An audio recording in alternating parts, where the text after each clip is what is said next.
Hey guys, Dave here. Welcome to the Centurions Review, the punk rock band of Wargame Review Institutions. This is Battles and Leaders, a game of tactical level combat in the American Civil War from 1861 to 1865, and it's from Yaquinto Publications. Looks like it was published in 1981. Let's see what this is all about. This actually isn't my game. My friend let me borrow it so I could show off the components and stuff. Battles and Leaders allows players to recreate brigade-size engagements of the American Civil War. Accurate and playable rules cover the important aspects of combat, such as formations consisting of column, line, and skirmish, charges, melee, routes, leadership, sharpshooters, morale, and the quality of individual regiments, and more. The game's mechanics take into account over 20 different weapons types, ranging from the standard rifled musket and the 12-pound Napoleon field piece to the breech-loading Whitworth rifle.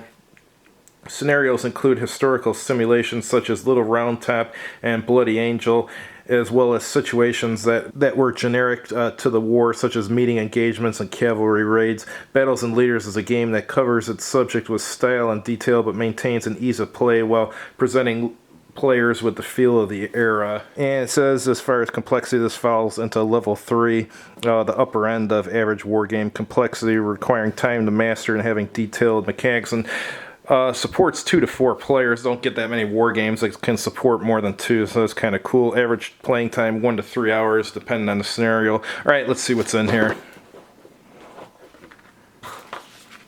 Let's take a look at some of the counters first. As you can see, it's got some interesting terrain counters in here. And the units, it's like you're looking down at the soldiers, as you can see here. That's kind of cool. Show what's left on the tree too before we go into the rules and stuff. Alright, so here's some more units. Yeah, looking down on the soldiers, there's the artillery and stuff. I don't know if that's an entrenchment or what.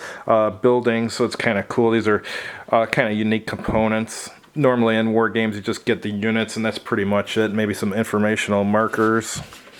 Here's some more of the terrain. It's got these little red things here. I'm not sure what those are for. And down here we got routed markers, column markers, disrupted markers, charge markers, etc. And here's one unit that fell out of the board there, but it includes this counter tray. I think these are the worst counter trays I've ever seen in my life. The problem is there's no lid on it, so if you happen to neatly sort everything out and then you're walking with the game and you turn it on its side, well, everything's going to go everywhere. Let's see if anything's underneath there. Nope. So yeah, I'm not a fan of that type of counter tray.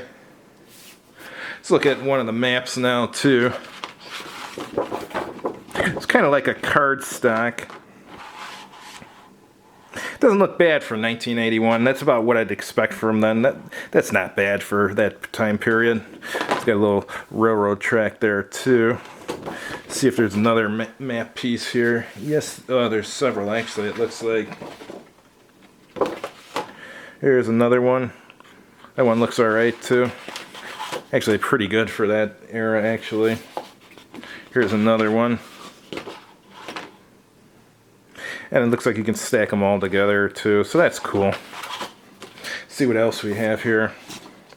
Have some player aids. Looks like you have a charisma track. I can't remember any other war games as far as historical war games that track charisma. Here's some skirmish boxes. Looks like there's one for each player.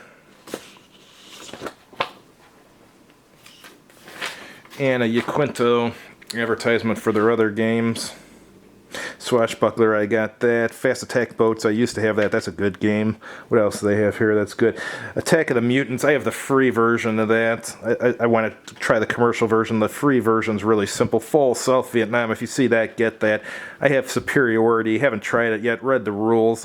Not sure if I'm going to try it after reading the rules. Seems, I don't know, what would be the word, the basic scenario seemed possibly a little too Battleship-like, but who knows, maybe it's a good game. I'll have to try it to see for sure. Beast Lord, I have that, haven't tried it. Starfall, I have that, haven't tried it. Marine 2002. I've played that several times. I can't remember if I liked it or not. There's the Sword and the Flame. Those are miniature rules. My dad uses those for Colonial British. That's a good rule set. Oh, and if you want more of these plastic trays, they were selling them. See what else we got here. Here's another player aid. This one has a range table, casualty table, melee modifiers, fire and melee factor table, fire modifier table. And on the back, you got a movement factor table, sighting elevation table, morale modifiers, movement cost to enter a hex, charisma level effects table, disruption table, charisma level change table, basic melee table, and basic morale. So it looks like charisma is very important in this game. See what else we have here.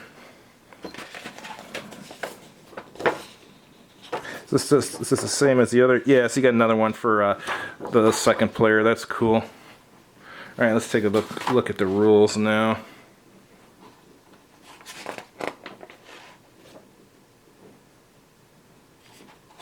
Starts out with an introduction, going over the different units and stuff.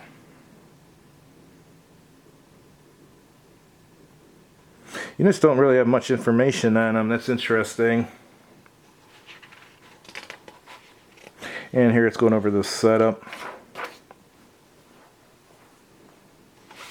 Alright, battle game sequence of play.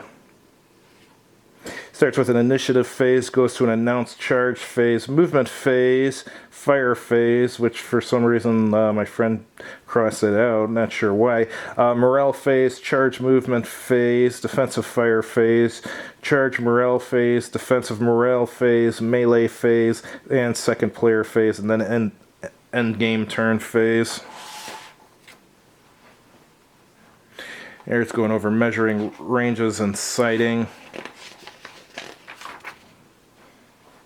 Movement formations. What else are we going over? Regimental integrity. Combat unit attitudes. Firing. How to resolve it. And casualties and morale. And then going over routing and routed units and disrupted units and charging and melee.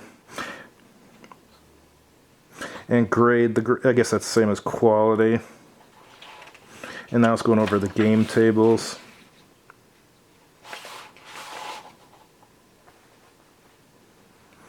Alright, and it's going over the victory conditions here. I guess it's scenario based. Looks like it's done with victory points.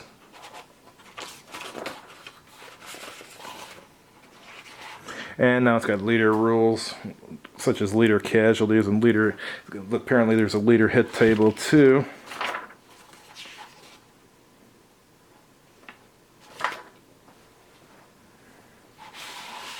Oh, and here's interesting mechanic: charging through skirmish units, night actions, hidden units. Now it's going over the scenarios. Looks like there is one, the battle of the first one's Battle of Little Round Top, and then the Battle of the Mule's Shoe, and then the Cornfield at Antietam, and the Grey Ghost, which is a partisan cavalry raid, and Scenario 5 is just a delaying action, and Scenario 6 is a meeting engagement. And here it's going over various scenario victory conditions. Cool.